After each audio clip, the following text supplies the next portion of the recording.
Welcome to the We Don't Have Cookies Christmas episode with your host, Jason Marshall.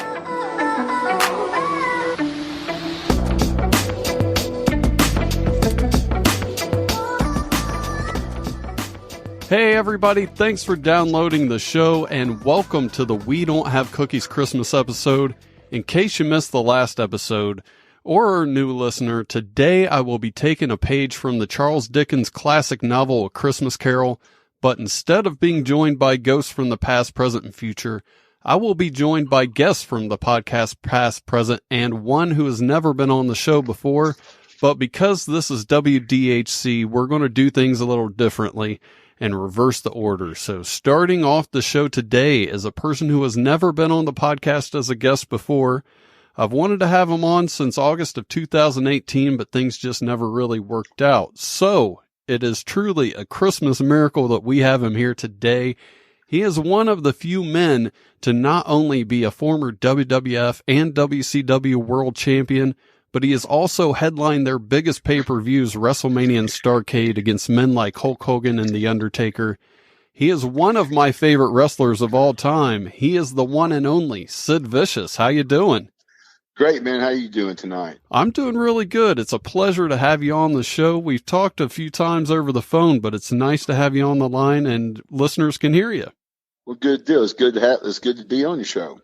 Thanks for having me. Well, I'm sure you're used to being interviewed on wrestling podcasts, but since this is a comedy podcast, I'd like to get into any funny stories that you may have while you were on the road. I'm sure there's a million of them. You know, there is a million of them, but I'll tell you this one. I don't usually tell this story very often, but I tell it to friends that know the guy's name. Of course, you probably heard of his name, Brian Knobs. Yeah, one of the Nasty Boys. He is truly, those two guys are truly nasty boys all the time. They're like that in real life.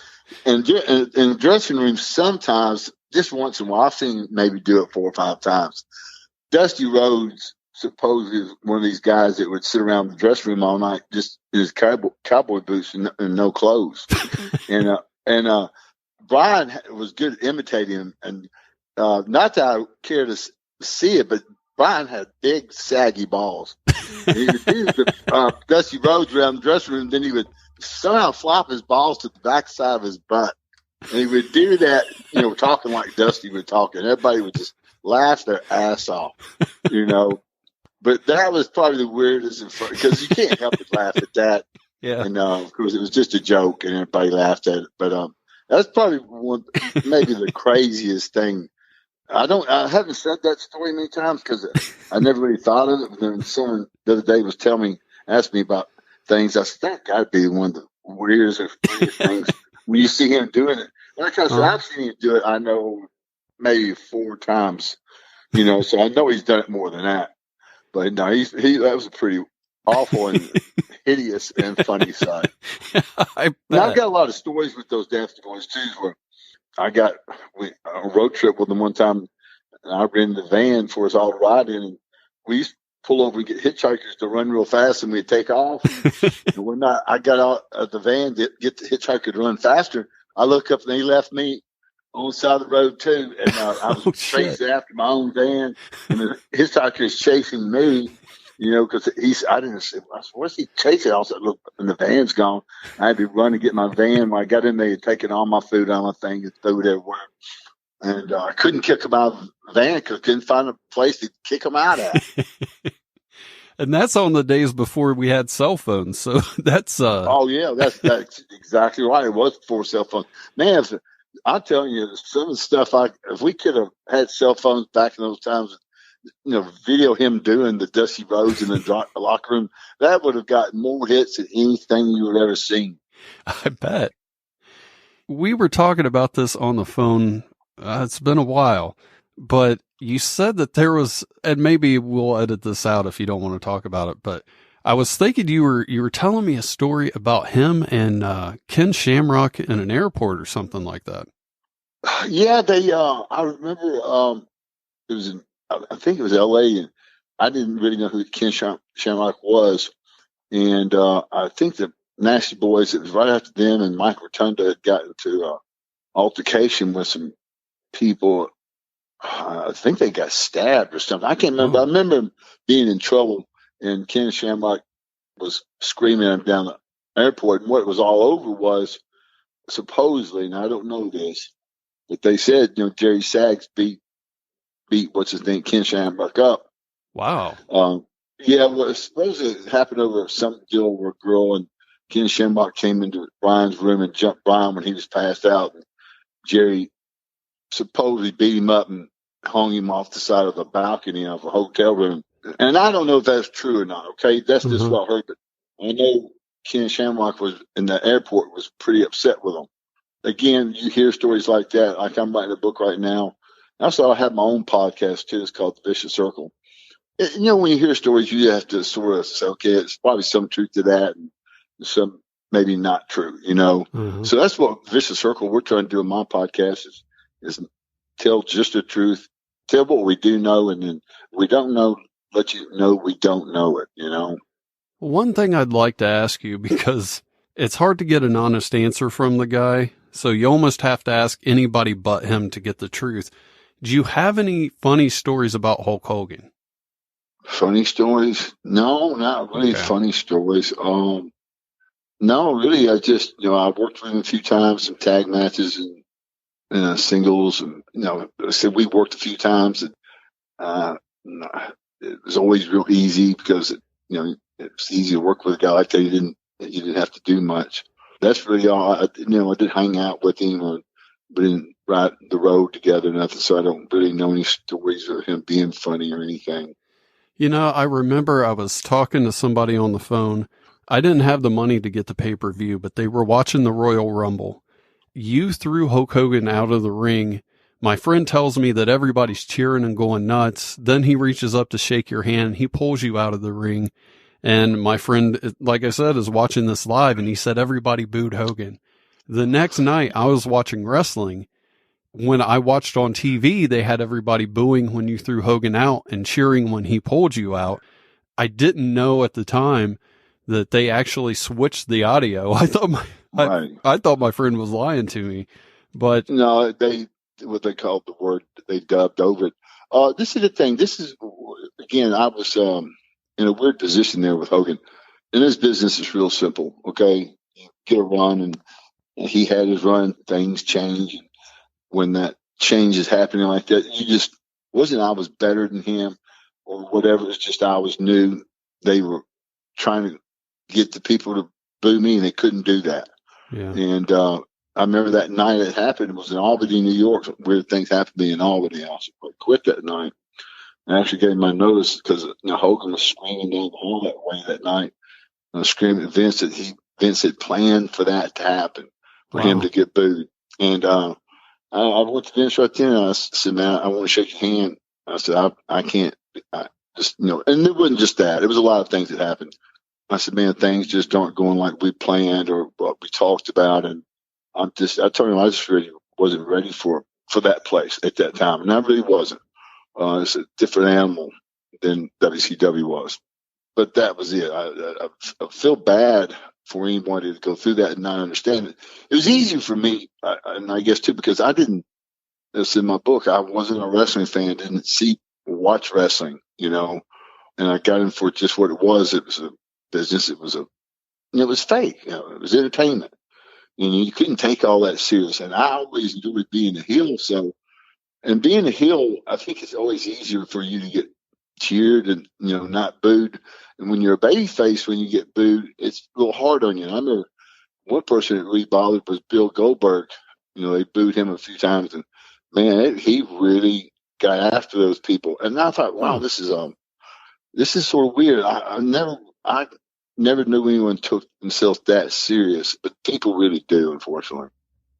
One of the, you always pick up a few things from everybody you meet in the wrestling business. I remember one thing Vince said, and it stuck out. It was so simple, but yet it was, meant so much. And he doesn't really stick to it. He goes, if it's negative, you just don't do it. That made a lot of sense to me. And that's where I did a lot of things. If I was negative or something I didn't like, I just didn't do it. I think that was a good rule to live by. But even he had that rule, and he's the one that said it to me, he didn't live by it all the time. Well, I heard a story about you running into Vince behind the scenes at the last Raw that you were at. And he said something, I don't remember what it was that I heard he said to you, but I was told that you looked and said, just don't forget you called me, I didn't call you. And I was wondering if that was true. And if it is, man, I love that. Yeah, it is true. That's awesome. Can you run us through how that went down?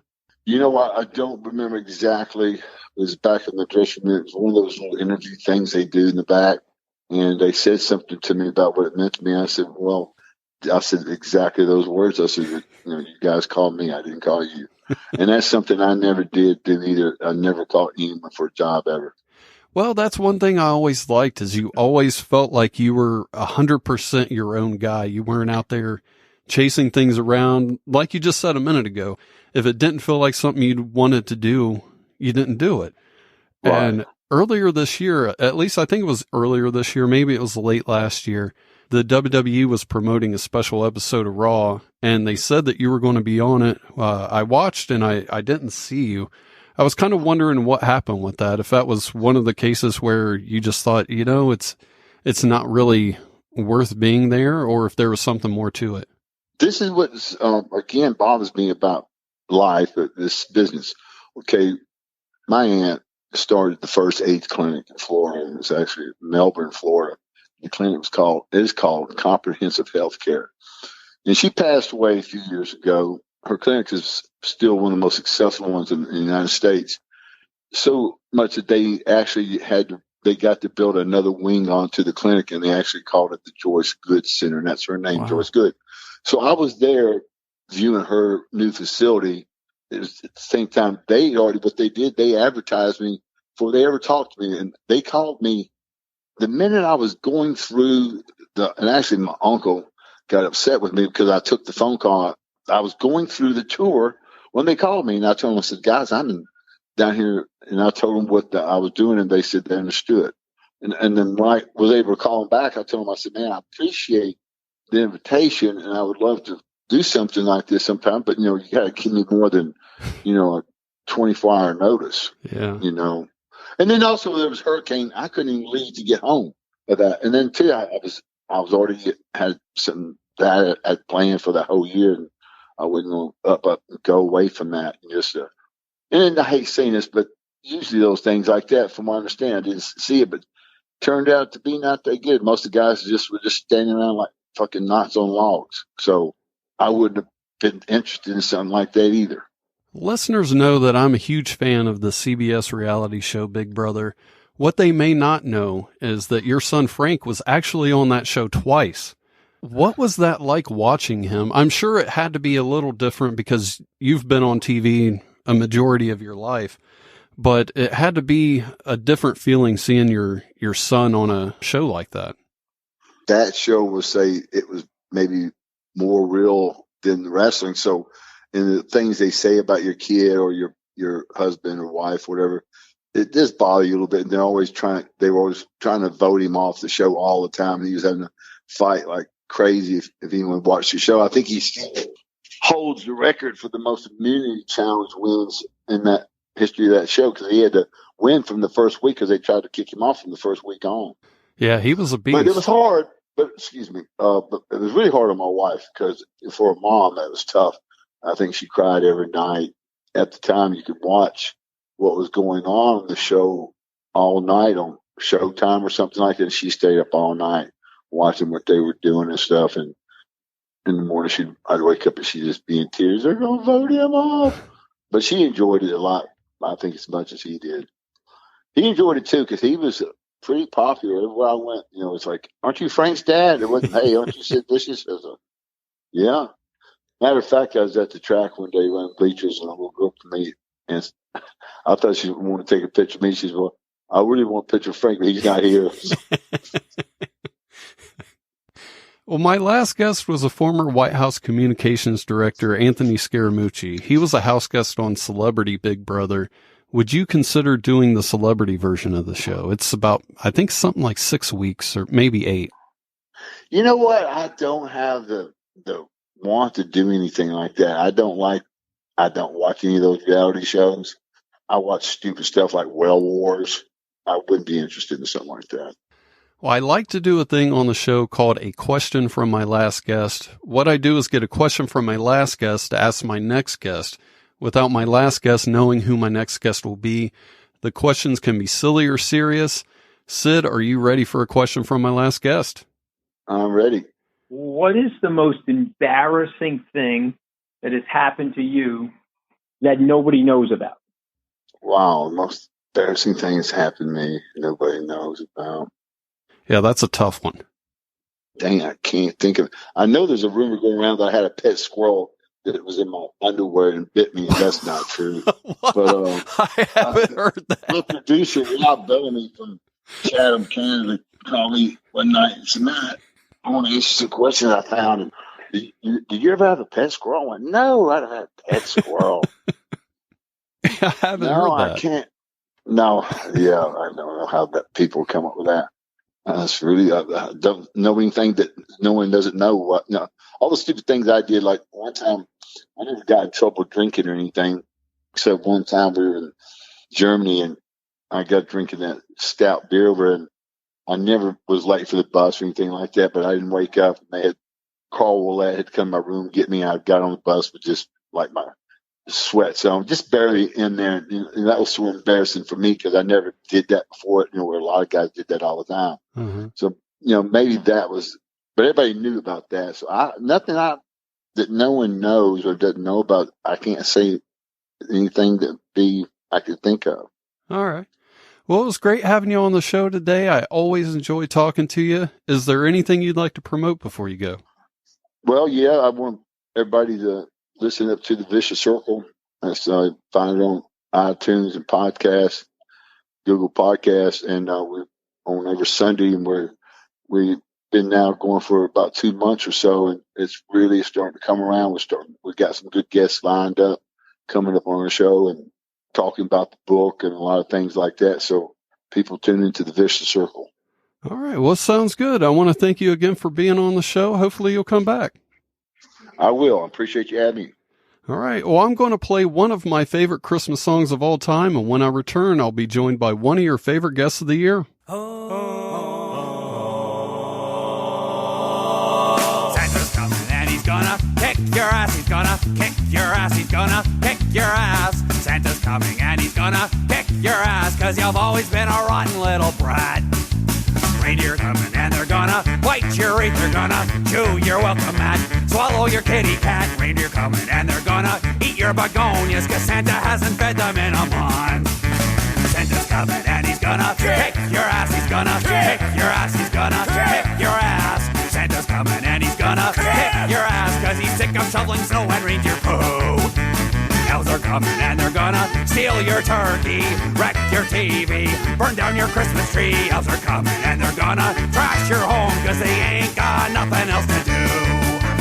Santa's loaded with attitude. He's loud and drunk and smelly and rude. His workshop's been closed by an auditor, and Mrs. Claus ran off with her chiropractor.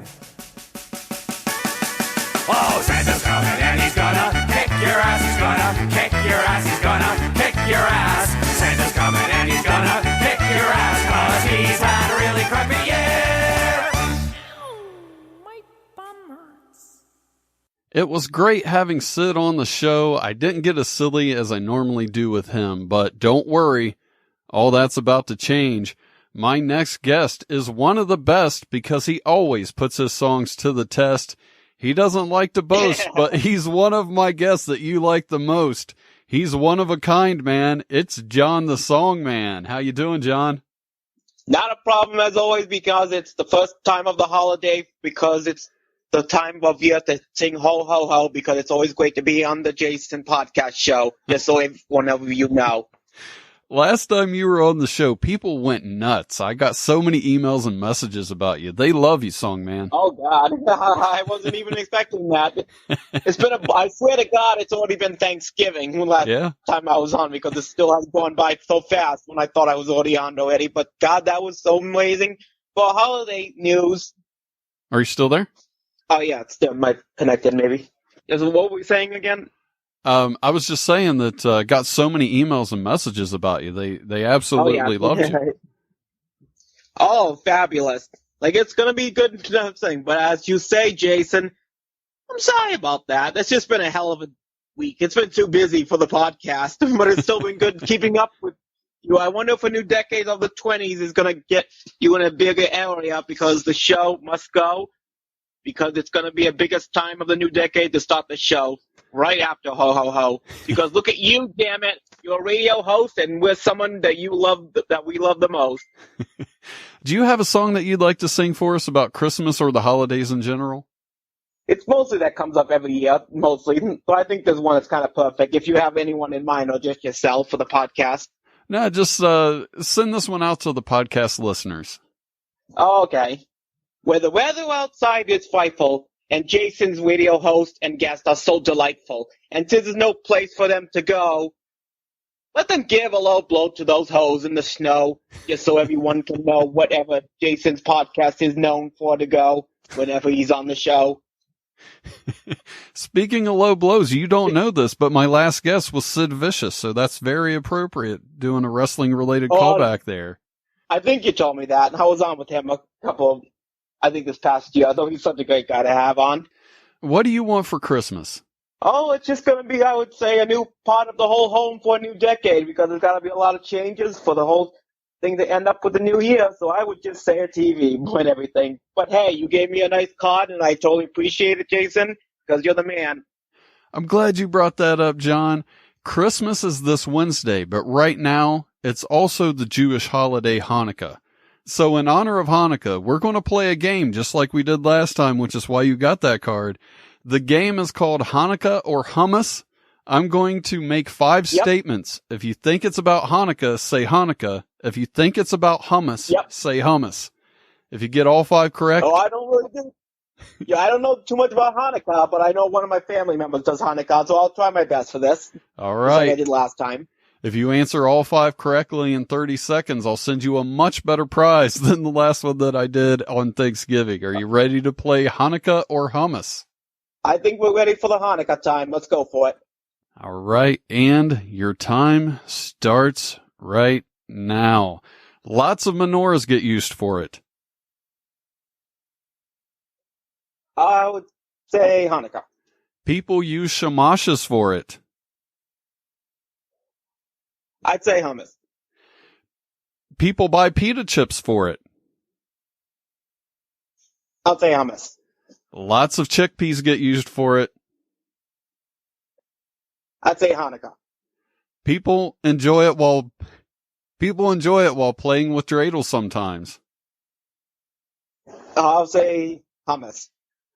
All right, Judd, I'm sorry. You got 2 right. You got 3 wrong. Yeah, that. This one wasn't too easy for this one. I knew for sure I wasn't going to get this one. But I tried my best because I'm always for the Jason test. Well, you're always a good sport, Judd. One of these days you're going to win, and I got a prize specifically picked out for you. I look forward to sending that out to you, hopefully in 2020. How's that sound?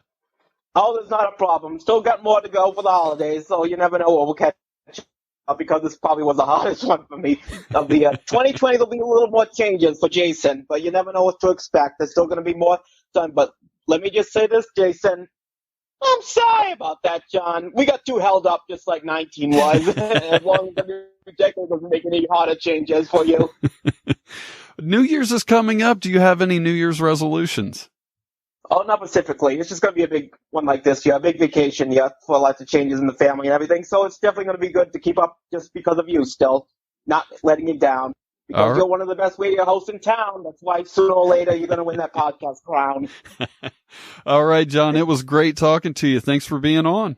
Oh, no, not a problem, as always. Happy holidays, Merry Christmas, and you know for sure 20 is not going to be the end. It's still going to keep up with you, because I've still got your podcast stuff, just because you can say, holy fuck, that was great stuff. I love it, John. Thanks for being on. I'm going to take a quick break, and I'll be back. Christmas is almost here. Christmas is almost here. It's 5 days till Christmas. I haven't done a thing. Don't even have a Christmas tree. I am panicking. Most lots are all sold out. I search until the night. I end up with the grubby shrub with a case of blight. Christmas is almost almost here. Christmas is almost here. Christmas is almost here. It's 4 days till Christmas, so I'll have to decorate. Spend hours in the basement until I find a crate of lights and bulbs and popcorn strings tangled in a knot. Then I spend the day separating what I've got. Christmas is almost here. Christmas is almost here. Christmas is almost here. 3 days till Christmas, spend all day writing cards. I started writing letters, now I just say best regards. I shove them in the mailbox, and to the mall I go to get gifts for Jim and Dame and Tim and Uncle Joe. And it's Mavis and Beatrice and Grandpa and Granny and it's 2 days till Christmas, a million things to do. Clean the house, put on tea, company is due. Where are my relatives? Why haven't they showed up? I bet they're at the airport, I forgot to pick them up. Christmas is almost here. Christmas is almost here. Christmas is almost here. Christmas is almost here. Christmas is almost here. Christmas is almost here. Christmas is almost here. Christmas is almost here. Christmas is almost here. Christmas is almost here. Christmas is almost here. Christmas is almost here. It's finally Christmas. The kids wake me up at 5. Fall downstairs, messy hair, zombie half alive. Spend all day serving company, then fall down inert. If these are my holidays, I'd rather stay at work.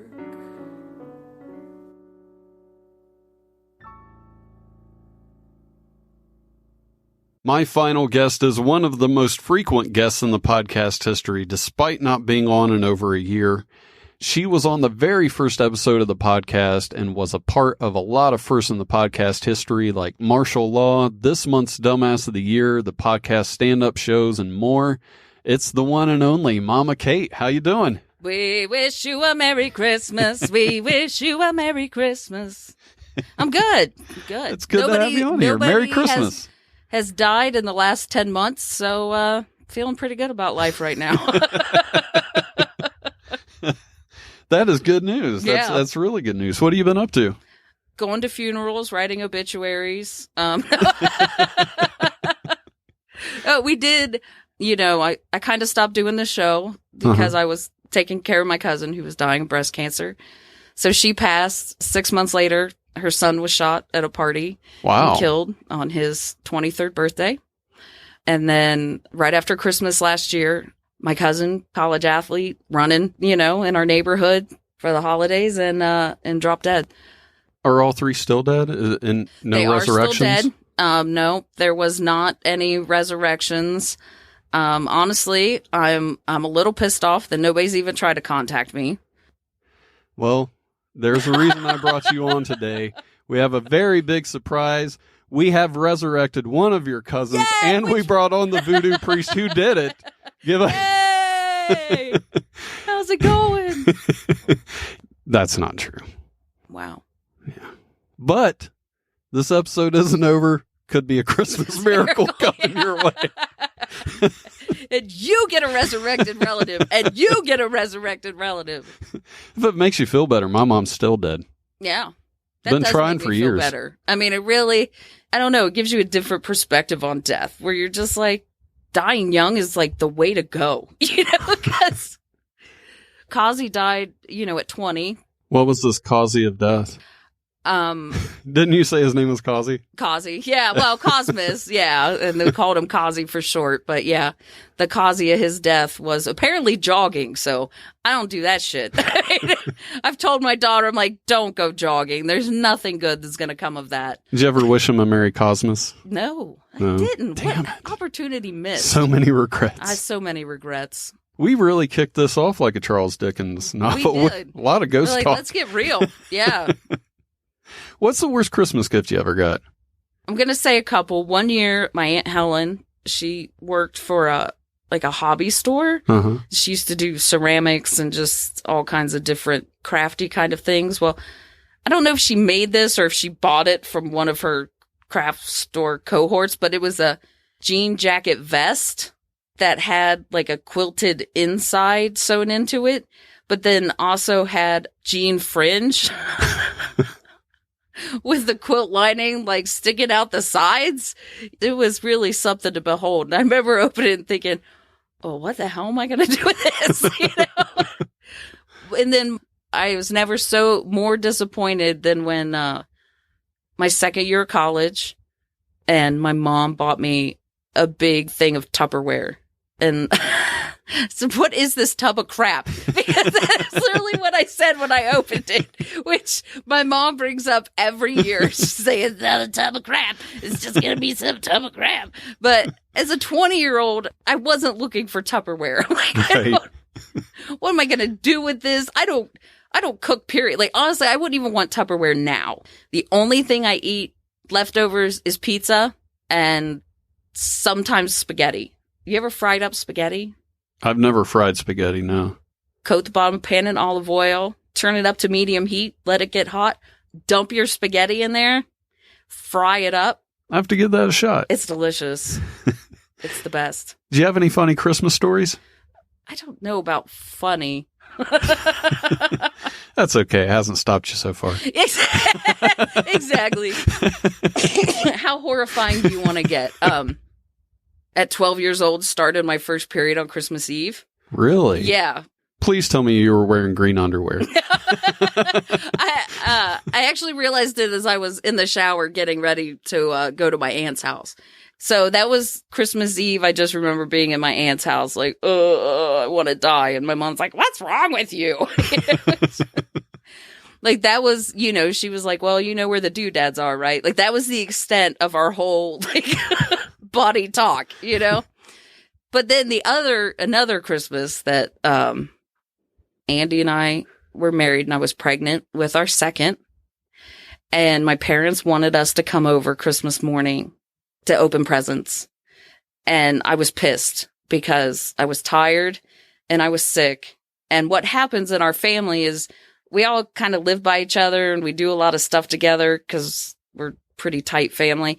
And Christmas just ends up being like all of us go to my mom's house and celebrate Christmas. And then all of us go to my grandma's house and celebrate Christmas. And then all of us go to my other cousin's house and celebrate Christmas. But it's just the same people like going around to different houses around town to celebrate Christmas.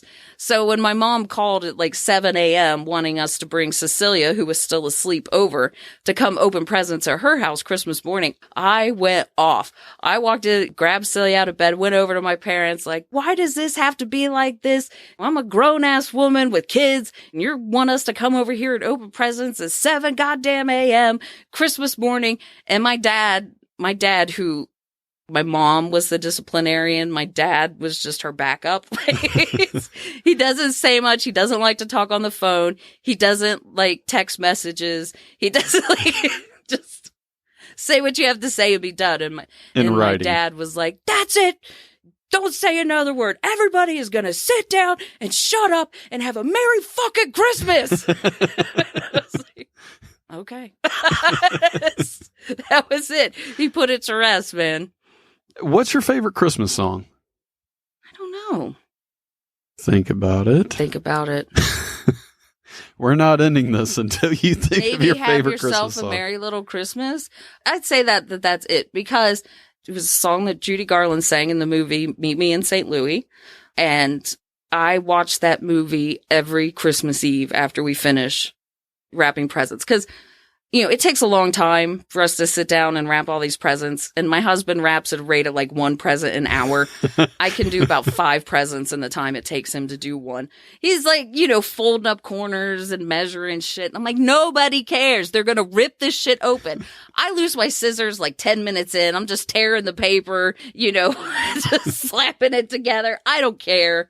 Nobody's looking at these gifts for optimum wrapping.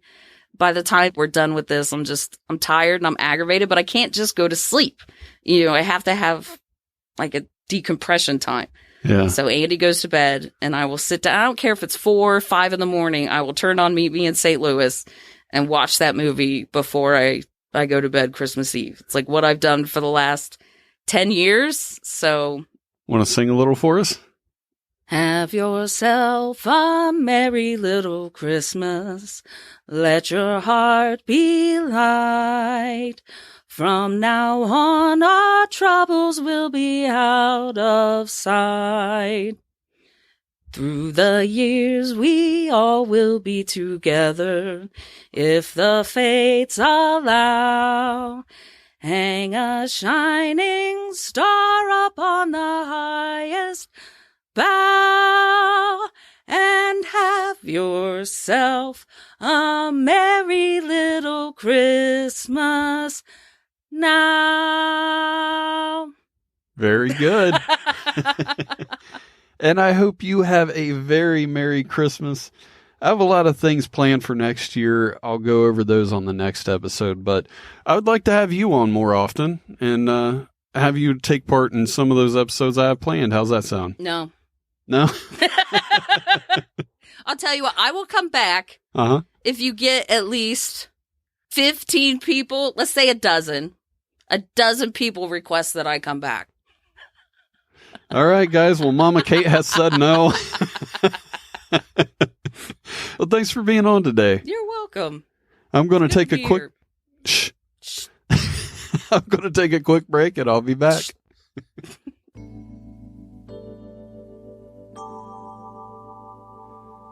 It's the festive season. There's singing and shopping and joy.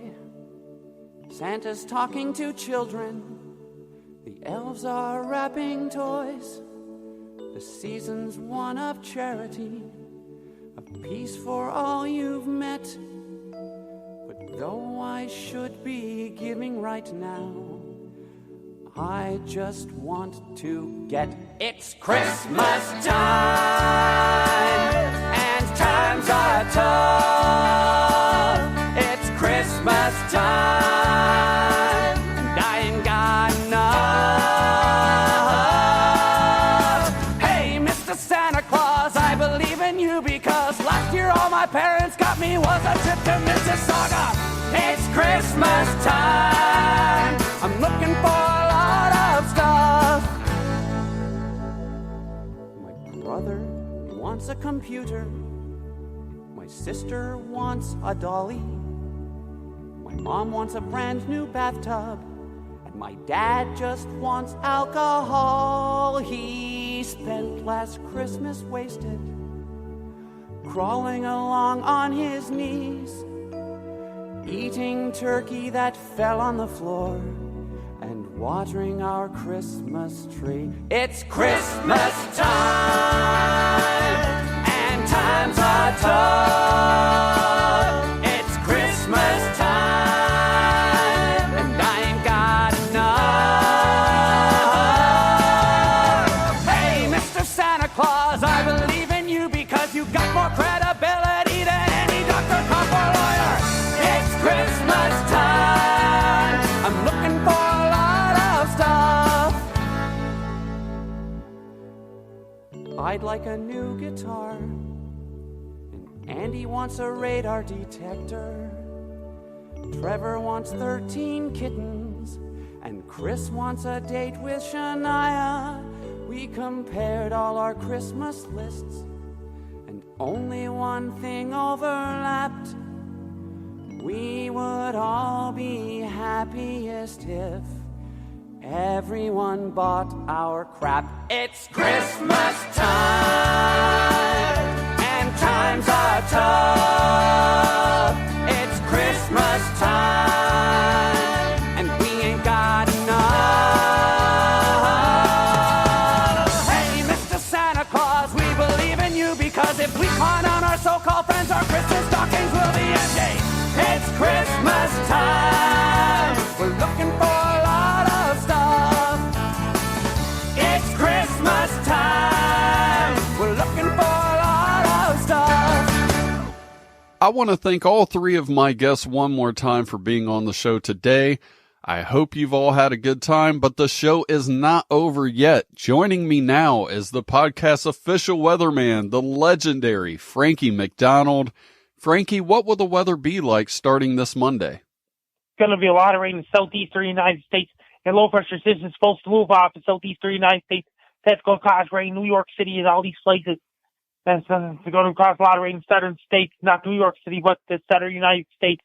in Los Angeles, getting a whole lot of rain tonight and tomorrow in greater Los Angeles, California, and surrounding areas as well, because low pressure system that's going to bring a whole lot of rain in Los Angeles and surrounding areas in Hollywood, Burbank, and all these surrounding areas in southwestern United States is in the stormy right now because it's going to be stormy in Los Angeles. It's not a good day to head to the beach to go swimming there because it's going to be a lot of rain, and so the rain's going to start overnight. It's going to bring 1 to 2 inches of rain in Los Angeles. Tomorrow's going to be a whole lot of rain in Orange County, San Diego, Anaheim, Corona, and all these places, and Burbank, Hollywood, all these places. And there's a possible tropical storm headed for Philippines sometime later on next week. And what's the weather going to be like in Canada this week? It's going to be really cold in Canada. It's going to be colder than normal temperatures, including West Everett, Vancouver. This rain's over there. In Ohio, it's going to be really beautiful out on the West Coast. And places like Manitoba, it's going to be pretty up around Calgary, Canada, Edmonton, Canada, surrounding areas as well. It's going to be flurries there and light snow, but it's going to turn nice out in Alberta, Saskatchewan, and Manitoba. All right. Are you looking forward to Christmas this week? Yes. Santa Claus is leaving North Pole on Christmas Eve for an evening.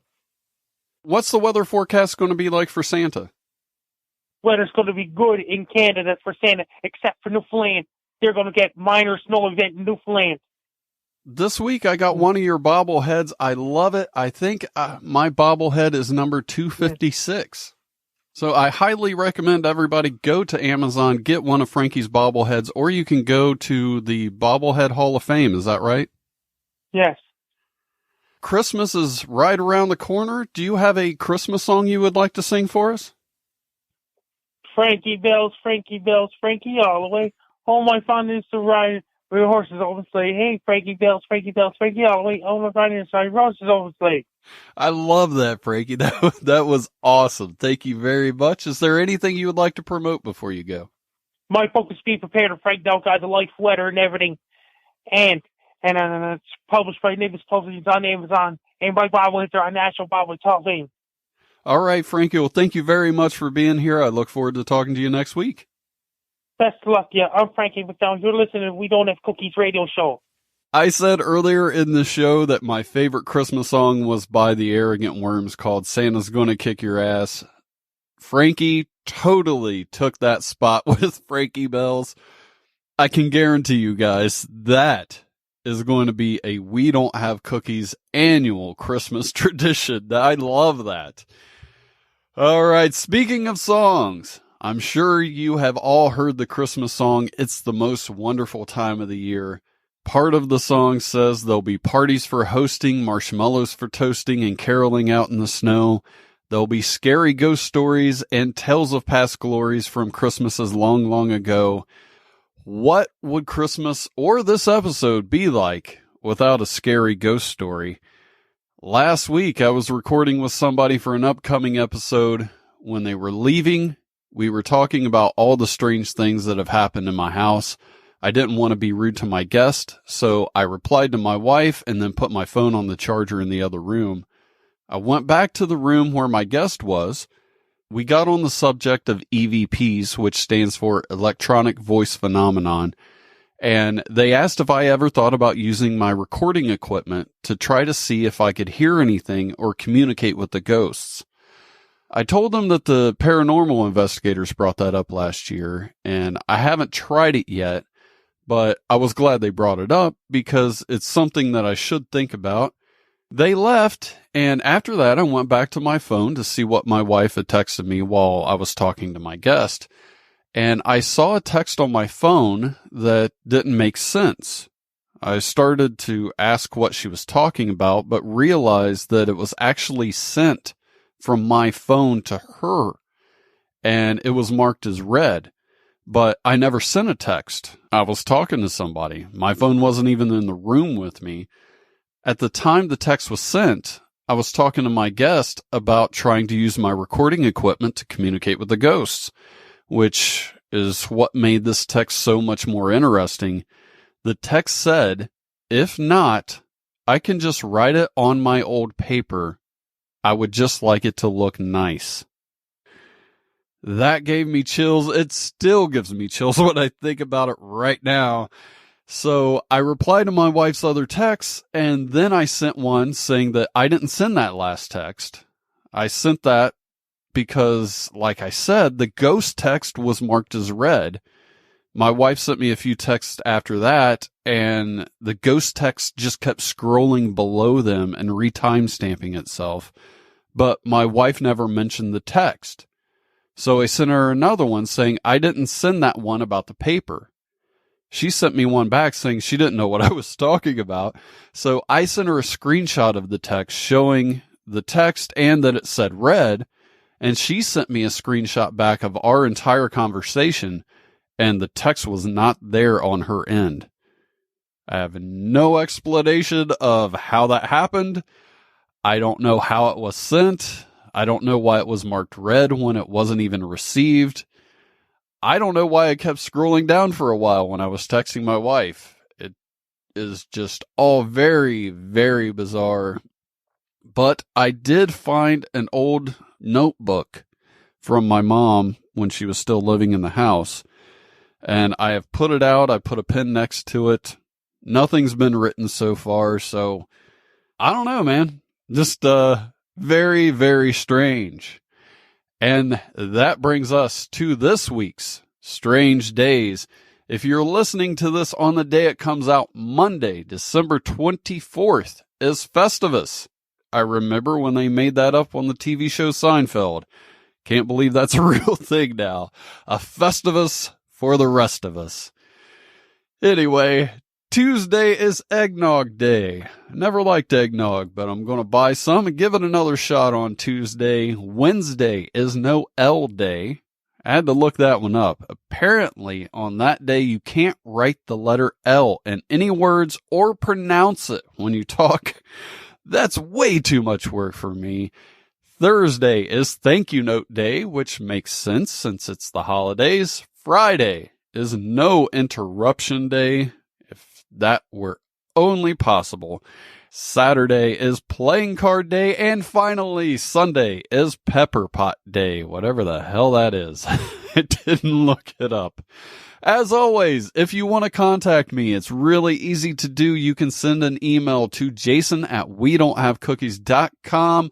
Leave a comment or send a message on the podcast Facebook or Instagram. Both are under We Don't Have Cookies, or you can call 929-266-WDHC. That's 929-266-9342 and leave a voicemail. I hope you're all having a great holiday season, whether you're celebrating Christmas, Hanukkah, or Festivus. Next week's episode is a little up in the air right now. Karen Rontowski won't be here next week, but she will be on in January, and I'm looking forward to that. The other guest I was planning on having on is one of the select few, I'd say less than 3 to 5 people who are banned from the show. I won't get into that right now. I'll probably talk about that next week.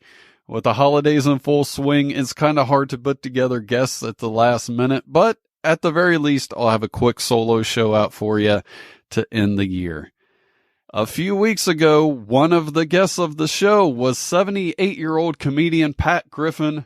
I made a joke that I wanted a hippopotamus for Christmas, and only a hippopotamus would do. Eventually, I explained to her that they were lyrics from a Christmas song. She said she never heard that song before, so I asked her if she would be willing to learn the song and sing it for us. She agreed.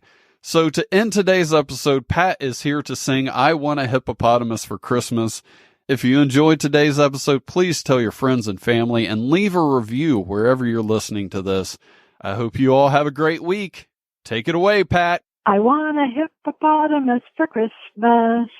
Only a hippopotamus will do. Don't want a doll, no dinky tinker toy. I want a hippopotamus to play with and enjoy. I want a hippopotamus for Christmas. I don't think Santa Claus will mind, do you? He won't have to use a dirty chimney flue. Just bring him through the front door, that's the easy thing to do. I can see me now on Christmas morning, creeping down the stairs. Oh, what joy, what surprise when I open up my eyes to see a hippo hero standing there. I want a hippopotamus for Christmas. Only a hippopotamus will do. No crocodiles, no rhinoceroses.